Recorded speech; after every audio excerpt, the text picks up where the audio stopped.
मिळाले, स्कोप कुठे आहे, किती पैसे लागणार, किती मिळणार, माझ्या मित्रमैत्रिणींनी काय घेतलं आहे, माझे आई वडील म्हणतायत म्हणून, माझा रोल मॉडेल कोण आहे, या बाह्य परिस्थितीवर अवलंबून आपण करिअर निवडतो. पण तुम्हाला माहिती आहे का, परदेशामध्ये मूल जन्मल्याबरोबर त्याचं स्किल जाणून घेतलं जातं आणि त्याप्रमाणे त्याला एज्युकेशन दिलं जातं आणि म्हणूनच त्या मुलांना पुढे जाऊन प्रश्न पडत नाही की आता मी काय करू.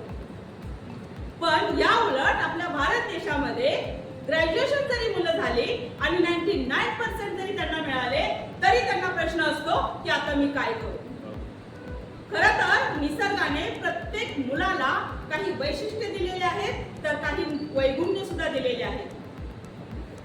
पण ही जर योग्य वेळी जर आपण ओळखली नाही तर श्रम, पैसा आणि मुख्य म्हणजे वेळ वाया जातो.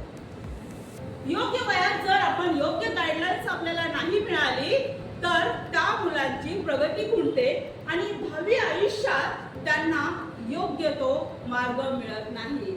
आणि अशा वेळी एखाद्या तज्ञाचा जर सल्ला मिळाला तर नक्कीच आपल्याला दिलासा मिळतो. नमस्कार, मी प्रणाली देठे आणि मी माझ्याविषयी सांगेन तुम्हाला. मी एक गृहिणी होते, म्हणजे डीएड केलं. मी डीएड केल्यानंतर एका स्कूलमध्ये होते. लग्न झालं, मुलगी झाली. त्याच्यानंतर त्या मुलीला सांभाळण्यासाठी कोणी नव्हतं म्हणून मला जॉब सोडावा लागला.